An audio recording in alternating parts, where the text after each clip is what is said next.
প্রিয় দর্শক ও শ্রোতা মণ্ডলী, আপনারা সবাই কেমন আছেন? আশা করি ভালো আছেন। আমি মনিরুল ইসলাম, আপনারা দেখছেন ভাইজান মিডিয়া। তো প্রিয় দর্শক, সামনে লোকসভা ভোট রয়েছে। এই লোকসভা নির্বাচনকে কেন্দ্র করে সমস্ত দল তাদের প্রার্থী তালিকা ঘোষণা করেছে। তার মধ্যে সর্বপ্রথম টিএমসি তাদের প্রার্থী তালিকা ঘোষণা করেছে। সিপিআইএম 16 জনের প্রার্থী তালিকা ঘোষণা করেছে, এমনকি বিজেপিও প্রার্থী তালিকা ঘোষণা করেছে। এখন বাকি রয়েছে রাজনৈতিক দল আইএসএফ কটি আসনে প্রার্থী দেবে এবং আইএসএফের সম্ভাব্য প্রার্থী তালিকা কেমন হতে পারে, চলুন দেখে আসি এক নজরে।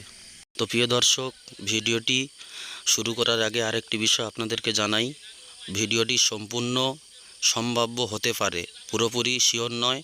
হতে পারে আইএসএফের সম্ভাব্য প্রার্থী তালিকা এমন, তাই আপনাদেরকে জানানোর চেষ্টা করছি।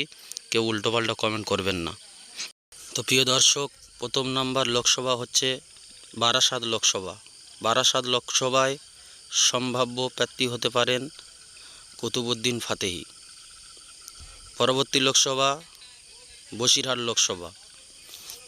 লোকসভা কেন্দ্রে সম্ভাব্য প্রার্থী হতে পারেন শামসুর আলী মল্লিক। পরবর্তী লোকসভা মথুরাপুর লোকসভা কেন্দ্রের সম্ভাব্য প্রার্থী হতে পারেন আইএসএফের তরফ থেকে মেঘনাথ হালদার। পরবর্তী লোকসভা ডায়মন্ড হারবার লোকসভা। এই ডায়মন্ড হারবার লোকসভায় সম্ভাব্য প্রার্থী হতে পারেন বিধায়ক নওশাদ সিদ্দিকী। পরবর্তী লোকসভা শ্রীরামপুর লোকসভা কেন্দ্রে আইএসএফের তরফ থেকে সম্ভাব্য প্রার্থী হতে পারেন তাপস ব্যানার্জি। পরবর্তী লোকসভা উলুবেড়িয়া লোকসভা কেন্দ্রে আইএসএফের তরফ থেকে সম্ভাব্য প্রার্থী হতে পারেন আফতাবউদ্দিন মোল্লা। পরবর্তী লোকসভা যাদবপুর লোকসভায় আইএসএফের তরফ থেকে সম্ভাব্য প্রার্থী হতে পারেন বিশ্বজিৎ মাইতি। পরবর্তী লোকসভা মুর্শিদাবাদ লোকসভা কেন্দ্রে সম্ভাব্য প্রার্থী হতে পারেন পিরজাদা কাসেম সিদ্দিকী। প্রিয় দর্শক, ভিডিওটি পুরোপুরি সম্ভাব্য হতে পারে, পুরোপুরি শিওর নয়।